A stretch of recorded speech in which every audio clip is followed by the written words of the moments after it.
Sea of Thieves received a sizable patch today to address bugs, crashes, and a variety of glitches or exploits. One patch in particular is quite an unusual move for the team at Rare, and so I wanted to talk about it today. There are also some cool new story updates happening in the game, and some things to look out for over the weekend, so stay tuned for all the details.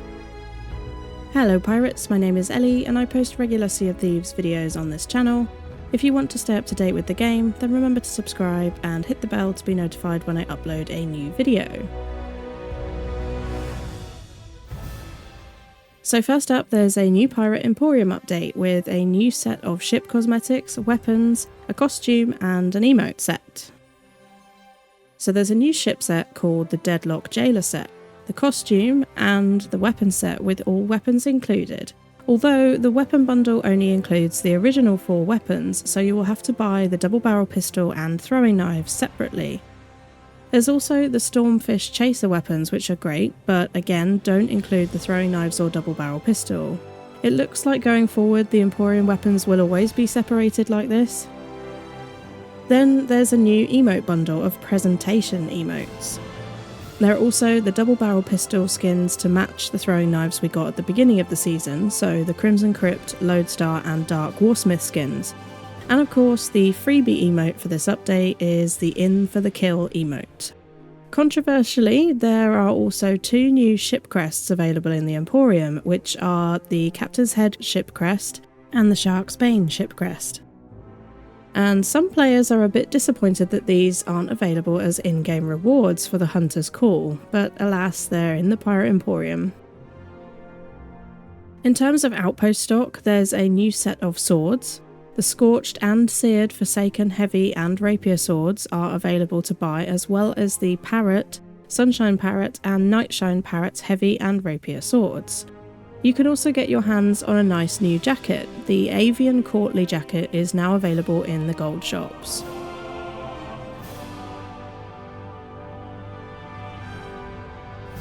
We know that Sea of Thieves are planning the return of Flameheart in Season 13, and we've known this since the 2024 preview event.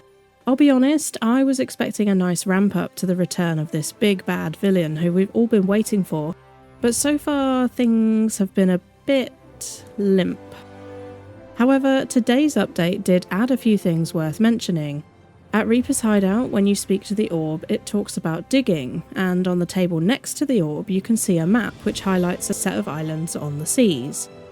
Now these islands appear to be the ones that will be turning into skeleton camps as per the information we got about Season 13 from the 2024 preview event. And sure enough, when you head to those islands in-game, you will find that there are now building blocks and maps located at each. At Lagoon of Whispers, where Umbra is located, you can speak with her, and with a new line, she talks about how the skeletons are coming at night and digging, and whilst she has so far remained hidden, she's thinking about packing up and moving somewhere. So that's interesting. It's nice to see the world start to change again. It's been a long time since this sort of thing has happened in-game. You can find the building blocks at Lagoon of Whispers, Picaroon Palms, Blind Man's Lagoon, Shiver Retreat, Barnacle Cay and Lookout Point. These are almost certainly going to be the locations of the new skeleton camps for Season 13. However, it is feeling a bit small so far. We've been promised the return of Flameheart in a matter of weeks. The in-game system is saying 9 weeks, which puts the start of Season 13 at around the end of July. On the 9th of June, Xbox are holding their games showcase, and Rare always show something off. Last year we had Monkey Island, the year before that we had Captaincy, and the year before that was the famous Pirate's Life reveal. Every Xbox showcase has featured Rare in some form, and so this year we will certainly get a reveal of some kind. Personally, I think there's something up their sleeve. There has to be. I think right at the start of Season 13, or maybe just before, we'll be given something big to get our teeth into to really build up the return of Flameheart in a more dramatic way. I'm not sure what it'll be, but I'm sure there'll be something. What do you think it'll be? Let me know down in the comments. So today's update wasn't just about the story and the Pirate Emporium, there were a range of bug fixes and patches implemented. I'll link the patch notes in the description so that you can take a look, but some notable ones include that players joining a crew in progress near a world event will no longer find themselves appearing on the Ferry of the Damned and should now arrive as intended at their cruise ship. Players are no longer able to use a fishing rod while travelling through the air to modify their trajectory. Burying a depleted Ashen Windskull or Horn of Fair Winds will no longer replenish its power when uncovered. Crew members will now unlock progress towards the title fight commendation when a Skeleton Lord is defeated by another member of crew, and the same applies for the Rib Roast commendation when an Ashen Lord is defeated by another member of the crew. Throwing knives hitting a capstan, ammo box or armoury will now disappear and not block player interaction with the object. I mentioned this before, I was pretty certain they were going to patch that. Players aiming a throwing knife should no longer feel a stutter when moving, and Bonecrawler skeletons can no longer be summoned in the Pirate Legend hideout. Players can now consistently reload from ammo crates and pouches after using the double barrel pistol, so they seem to have fixed that. And that's it for the notable ones, except for the one that I'm going to talk about now. So essentially, before this update, you could swim down to a shrine, most people use the Shrine of Flooded Embrace, to grab a Horn of Fair Winds, and then you could sail away a certain distance and then come back and swim down and grab another one. Now, this is similar to how you can sail away from a sea fort, wait for it to respawn and then come back and do it again. You could basically do that with the shrines. Well, for some reason, Rare weren't happy with this, and so they have nerfed this farm. The patch note reads, crews should no longer be able to obtain additional Horn of Fair Winds from the same Sunken Kingdom location in short periods of time. Now, I think this is obviously something they've decided because they're not happy with players getting multiple horns in this way. However, I think most of the players who are bothered by this are simply frustrated because the spawn rate for these horns seems to be almost unnecessarily low. I found 2 right at the beginning of the season, both at shipwrecks, not at shrines, and I've literally found none since.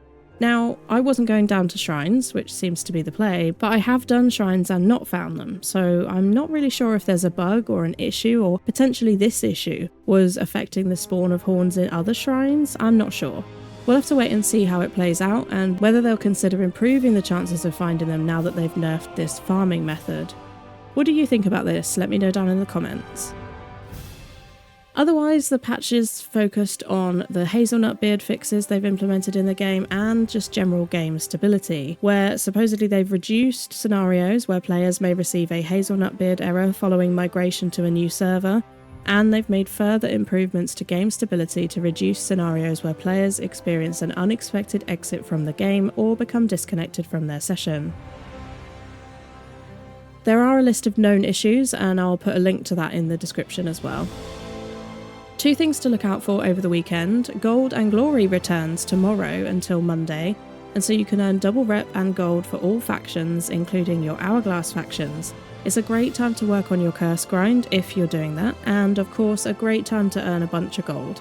I'm hoping to get more progress towards my Order of Souls distinctions.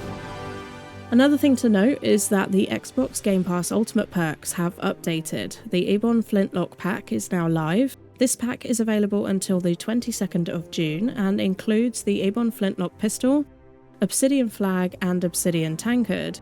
Any new players or collectors should be sure to pick this up. All in all, this patch was primarily bug fixes and no real actual content aside from the cosmetics in the shops and the Pirate Emporium. I do like that the story side of things is starting to improve again though, and I'm excited to keep an eye on things as we progress towards the Xbox Showcase and the launch of Season 13. If you liked the video, then please do leave a like and subscribe for more Sea of Thieves content. Thanks again for watching, and I'll see you on the seas!